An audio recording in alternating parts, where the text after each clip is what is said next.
In this video, we will talk about positivism. So, before understanding this, firstly, let me tell you that when we talk about political theory, so in this case, George Catlin has given two important aspects of it, two important components. First one is political science, and second one is political philosophy. So, he has suggested that political science deals with the facts of political life. Okay, like what is the real situation and which laws govern our actual behavior. And on the other hand, political philosophy is concerned with values like what is right or good for us.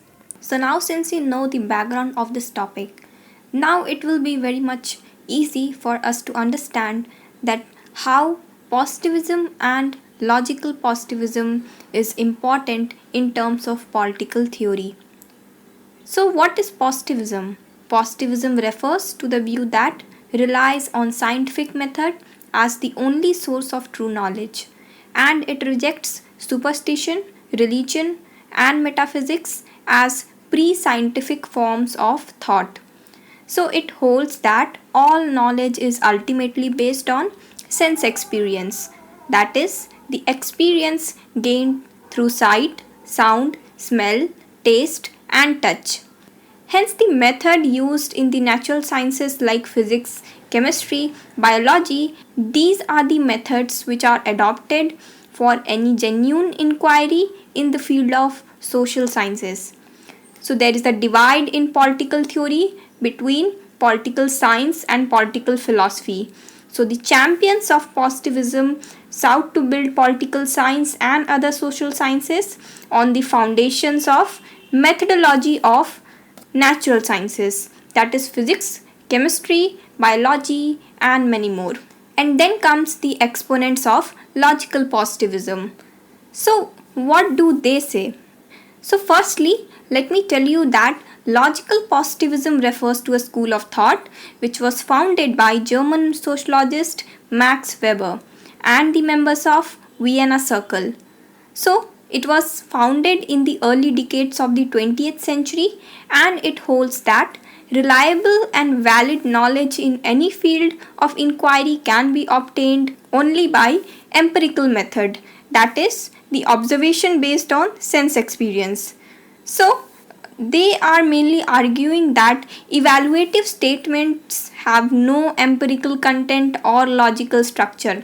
So, what is evaluative statement? It is mainly based on the value judgment. Like if we have a look at political theory, it is concerned with three types of statements. First is empirical statement, second one is logical statement, and third one is evaluative statement. So obviously they are telling the exponents of logical positivism that evaluative statements have no empirical content or logical structure. They are the expressions of subjective reflection or emotional preference. And likewise, champions of scientific method for the study of politics insist on a value-free or value-neutral approach. So, basically, the question concerning values are beyond the scope of scientific knowledge, and hence it is not possible to obtain reliable knowledge about them.